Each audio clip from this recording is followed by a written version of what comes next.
Welcome back to the FOI review series. Right now I'll be taking a look at Task C, which is the teaching process.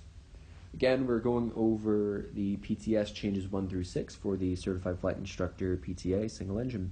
So, without further ado, let's get started. Now, before we even talk about any of this, in the teaching process, we want to make sure that as teachers, we embody the right skills to teach our students. These are what we call our PAMs. P, A, M, and S. We need people skills. We need assessment skills, management skills, and of course, subject matter expertise. So, what does this mean? Well, if you've ever had a teacher who's been really boring or really quiet or just rude, if you ever had a disrespectful teacher, oh man, that stinks as a student because you have no recourse. You're like 13. So you want to make sure your teacher, you or your teacher in general, has good people skills. At the end of the day, teaching involves interaction person to person. And if you don't have good people skills and you can't interact with people, you won't be a good teacher. So start working on that now. Be friendly, be outgoing, and start to read the room. Next up is assessment skills. We'll talk about this a little bit later on in regards to what makes a good assessment. But you have to understand, we'll talk about that later, what makes a good assessment and when the time is right to assess and how to assess certain people. Management skills are also important. Making sure, again, at the end of the day, especially if you have a student pilot, you are the manager of that flight. You are the PIC of that flight. Not only are you flying the plane, more or less, but you're dealing with ATC, and you're checking for fuel, and you're checking for engine difficulties, and you're teaching. So you need to be able to manage all of these tasks simultaneously, or else you're going to be a poor flight instructor. Finally, subject matter expertise. I did not go through this ground school and everything else for nothing. I went through it to increase subject matter expertise. I might know certain things, but going through and polishing them and studying them and learning them inside and out is what makes ultimately a good teacher. It would really stink to have the school's gym teacher teach history. We'll say history. That's always what they teach, history. Definitely not any kind of health class. Anyways, it would stink to have the gym teacher teach something that's not gym. We want to make sure we have the correct subject matter expertise for the topic on hand. So, that's not in the PTS, but I figured it'd be very important to touch on since everyone here is looking to become a teacher, short term. So, how do we prepare a lesson? Well, the first thing we want to do is set performance or decision-based objectives. Kind of gave it away there. Didn't mean to say that, but we have to set objectives. Now, what type of objectives do we have? Well, I just gave that away. We have performance, and we have, I think I just spelled decision wrong. I did, that's a shame. Decision-based objectives. So, what's the difference between the two? Well, a performance-based objective is going to set a list of criterion and outcomes and the objective for the whole task. A performance-based task is going to be like our ACS, where it tells you how you're going to conduct a task, the manner of which the task will be judged, and specifically what the outcome is supposed to be for the task. A decision-based objective is going to be a higher level of learning, and it's going to be different types of scenarios. Think SB. I think I just erased something on my thumb. No, think SBT. It's what would you do? There is no necessarily right or wrong answer, except for one that involves a safe outcome of everyone involved. Performance-based is more strict, whereas decision-based is kind of a looser outcome. There's multiple correct answers, or outcomes rather. So, first thing we want to do in preparing a lesson is set our objectives. Now, once we get our objective, we get to figure out the rest of the lesson. Now, how do we do this? Well, we follow a process. I remember this as a full process IMODC. I am OCD, but it's not quite OCD. It's ODC. So we have our intro, our attention, our motivation, our objectives.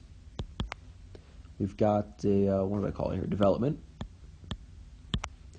And finally, we have a conclusion. So we introduce our lesson to our students. We bring it up. Today, we're going to talk about runway incursion avoidance. We grab their attention with something. Maybe we show them a story of Tenerife. We show them an interesting YouTube clip. You know, obviously there's no video of it, but we show them a picture of the aftermath of Tenerife.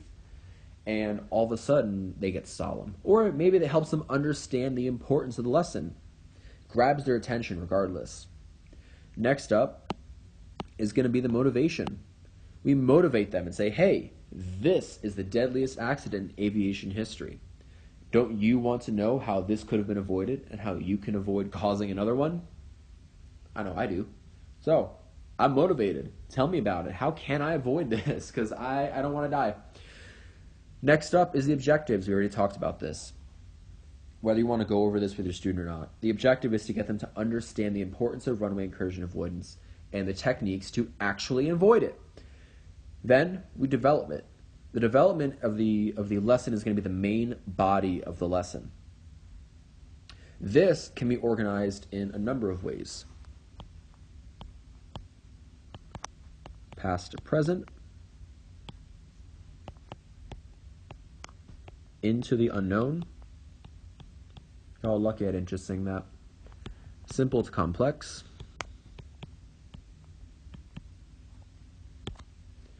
And what do we got? Oh, most frequently used.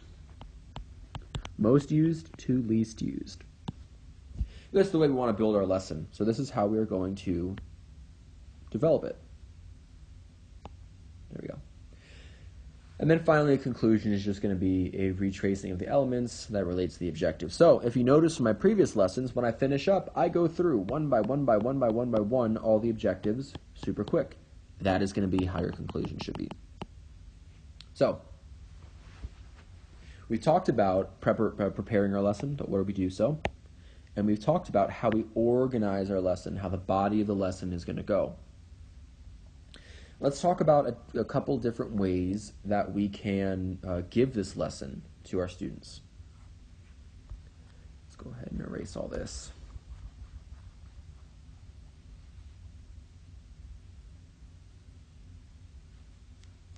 So the first method is going to be the lecture method. Pretty straightforward. The lecture method is going to be lecturing your students. You're going to sit there in front of them and speak to convey all the information you need.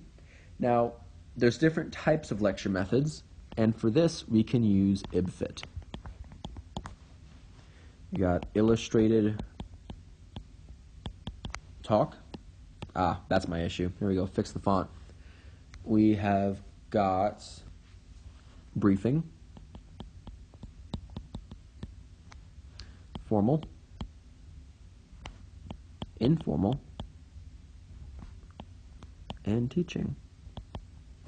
So, what does this mean for us? Well, an illustrated talk lecture is going to be a lecture primarily based on, if you can guess, illustration. Typically, this is going to be something like you see a PowerPoint. Now, this is going to be a properly made PowerPoint, not a PowerPoint where every single word is written out. This is going to be a PowerPoint with charts, with graphs, with maybe a few bulleted point information, or a few bullet points, but it's primarily relying on illustrations. The next level here is briefing. A briefing is going to be a quick overview of specific pertinent information to the scenario going on. A briefing is going to, it's brief. I mean, it's exactly what it sounds like in the name. Next is the formal lecture. If you can think of a formal lecture, think of your time in high school. Think of your time in college lectures. The professor gets up in front of class, straightens out his bow tie or whatever, and he just goes and goes and goes. And as a student, you really are supposed to wait until the end to ask questions. You're not supposed to interrupt. You sit there, you take notes, you leave. That's a formal lecture. An informal lecture is going to be a student and an instructor just kind of going back and forth a little bit. We're trying to learn something, we're asking questions, we're covering things, people are piping up. It's not a proper formal setting. Finally, a teaching lecture is going to be just like if you have a one-on-one instructor and student in a more formal setting, but not to the same manner of an actual formal lesson. While a formal lecture might be in front of a large group of people, typically lectures are, as they are a great way to distribute a ton of information to a ton of people quickly, a teaching lecture is just going to be for the purposes of learning the material. Students can ask questions at any time, won't be shamed, and, of course, and they'll get answers for them right away. The instructor is going to pause their teaching, answer the question, and move on. These two are typically mixed up, really three to be honest with you, are typically pretty commonly mixed up. And again, we got to make sure professor, environment, formal, stern, no talking, no questions. Informal is pretty lackadaisical, we don't really, it's whatever. And a teaching lecture might be like what I had at that other school in that room. One-on-one, and we go through the material, I ask questions, and the instructor responds. So, those are the types of lectures. Let's go back to the training delivery methods, right? We're still buried in that. We've got, hang on, there we go, L, G, E, C, C, D, D. Now, if you'll notice, this does not match up exactly what we have here in the BTS. But it does match up what we do have in the instructor's handbook, the aviation instructor's handbook. I have version 9 Bravo. So if you don't, that might explain why certain things are missing for you. So we've gone over lecture. Let's talk about guided discussion. So the guided discussion method is going to help encourage participation of all the students in the class. The instructor is basically going to overhead a question to the group, and they're just going to let the group go. Now, per the name, the instructor is going to guide this discussion. They're not going to run it. They're going to participate as little as possible, but they're going to help steer the discussion towards the objective that they want. Not present in our PTS here is e-learning. Now, e-learning is not to be confused with computer-assisted learning. E-learning is going to be something like Zoom or King School's online programs. They're digital learning aids that typically will give you like a lecture or pictures or an explanation, whereas computer-assisted learning is going to be something like a sim, like a sim lesson. So you hop into the simulator and you got your monitors in front of you and the stick, and it helps you correlate these skills you learn in the airplane, or maybe lock down some flows that you've been working on. Next, we've got cooperative. That's what we got. Cooperative learning is going to be something like a small group lesson, where typically you'll find the benefits of this are students getting higher scores, working better together socially. You'll find that cooperative, typically you might give them like a problem to solve, small groups, and students work together. Again, the difference between cooperative and guided discussion is that a cooperative learning or delivery technique is going to be with small groups, whereas the guided discussion is typically one large group. Think, high school or middle school, the desks are all in a circle. Next, we have demonstration performance. This one we can refer to EDZ for. We explain, instructor demonstrates, student does, instructor, I can't spell today, instructor supervises, and then we evaluate. So, demonstration performance will follow this order. Typically, you want to do this for a maneuver in the aircraft. So I, as the instructor, will sit there and say, all right, today we're going to go ahead and do a steep turn. A steep turn is just like a regular turn, except, surprise, surprise, we're steeper. Because we're steeper, we need to make sure we give it a little bit more power, teeny bit of back pressure to help, what's I'm looking for, make up for that loss of vertical component of lift, since we have to translate that to horizontal. So I'm going to do this. This is how we're going to perform the maneuver. We'll do our clearing turns. and then we'll do it. So I explained it. Then I demonstrate to the student as I perform the clearing turns. I demonstrate the area is clear, bump in that power, lock in our bank, and perform the turn. After I've explained it to the student and I've shown it to the student, I then let the student give it a try. I have them do it, and I'll supervise the whole time. I look for common errors, right? We're going to make sure they're not, maybe they're fixating on the inside of the aircraft, they're not locking in their bank, and their bank is varying. Maybe they're losing altitude because they're not really, focusing on their pitch either. So we supervise them, and then I'll evaluate the student. We'll come out of it, and I'll say, hey, that was good for this reason, or that was bad for that reason. Next time, let's try to do this. And that's the demonstration performance method. Finally, drill and practice.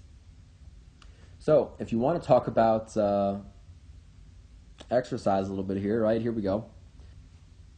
Drill and practice is going to be a student just going and going and going in terms of working on it. Once we've maybe done demo performance, I want the student just to start hammering through their steep turns. I need them to go, go, go, go, go, because our check ride's in 5 days and they got to get this thing locked down. So, drill and practice. We work on their connections and they hopefully will get strengthened with further practice. So, that's drill and practice method. LGECCDD. Next, let's talk about problem-based learning. Again, I discussed this earlier in terms of scenario-based, but here's problem-based. And we got a couple different ways we can do problem-based learning. We've got a scenario. We have got a cooperative or a group. And we have got a case study. So, how does this all relate? When you give your student a scenario, you're asking them, what would you do? What's the correct course of action if this happens to you? You lose your engine on climb out. What would you do? You lose your engine, you're close to the airport, but there's a really nice field right under you, but you're not so sure if you can make it to the airport. What would you do? Cooperative group learning is the same thing, but put towards a group. And these students need to work together. Work together to solve this problem. Talk to each other, work with each other, see what everyone thinks. Not everyone thinks the same way. So this helps students learn to work in groups or crews. Because at the end of the day, if your student's going to be flying for an airline or any type of 135, 121 operation, chances are they're not single pilot. So giving students these types of problems are definitely helpful in terms of improving their social skills and their group work mentality. Finally, case studies. What went wrong? Now, first rule of this is make sure you don't tell your student it's an NTSB case study, because if you tell them it's a case study, it's pretty clear that someone died or the plane crashed. So give them a problem based on an NTSB case. Start telling them and say, hey, read it straight off the thing. You started experiencing feelings of euphoria and a little bit of numbness and tingling in your fingertips. What do you think it could be? And work them through it. And if they say, I don't know, and then you start saying, well, you notice your altitude is all over the place, and someone is trying to talk to you in the radio, but it's fuzzy, and you just mentally fuzzy, and you quite can't focus on it, and all of a sudden the cockpit's starting to kind of, you're in a pressurized plane, and the cockpit starts to mist up, or whatever, you start to freeze and get cold. Well, sounds like you just had a decompression in your plane. The goal is to get the student to recognize this. This is the problem. The problem is decompression.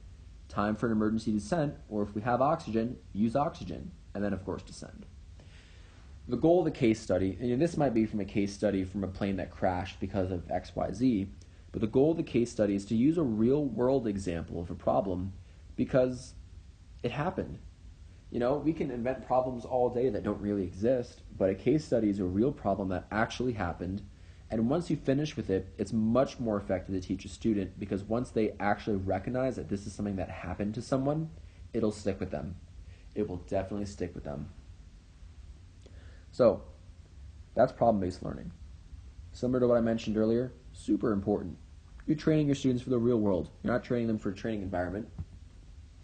Finally, teaching aids. I can't show you what I have in person, but I put together like a little cardboard airplane that's got, maneuverable control surfaces. And that is going to be my bread and butter for teaching aerodynamics and whatnot and the forces of flight. Having different teaching aids is not a weakness of an instructor. Having different teaching aids is a strength and an aid. At the end of the day, a good instructor is one who can use everything around them to the best of their abilities. So this doesn't just mean you have to speak to the student and that's it. You can use other things. You can use the aircraft. You can use the whiteboard. You can use the PowerPoint as long as you don't rely on them. So we want to make sure that we're not relying on our instructional aids, and our instructional aids aren't the only thing getting our point across. Instructional aids help students remember information. They can help keep their attention, and they can help utilize multiple senses. And if that sounds familiar, it's because we covered it in Task B with retention of learning, involving the senses. So, again, we just want to make sure with teaching aids that we're not relying on them. PowerPoints are helpful, but if the entirety of your lesson is written out in the PowerPoint word for word, it's not going to be an effective lesson. So, let's review over what we talked about. We discussed different types of teaching aids: effectivity and reliance on said aids. Problem-based learning with scenario-based, cooperative, and what are we looking for here? Case study learning. Drill and practice. Demonstration performance with EDSIE, E-D-S-I-E. Computer-assisted learning with the simulator. Guided discussion. Overhead a question in the group. Guided along. IBFIT with all of our lectures. Illustrated talk, briefing, formal, informal, and teaching lectures. Methods. And then we talk about the organization of our lesson plans, talking about how we organize things past to present, known to unknown, me not wanting to sing into the unknown, so on and so forth. And then finally, the preparation of the lesson. What are we doing? How are we establishing the objectives? And how are we how are we building out this lesson? And the types of objectives, of course, we're setting for it. And then aside from the PTS, we talked about our PAMs. Wow, I can't spell. We talked about our people skills, assessment management, and subject matter expertise. Because at the end of the day, none of this matters if you can't be a good teacher. Well, that was task C of the FOIs here. Up next, we'll be covering Task D, assessment and critique. So I'll catch you in the next one for that.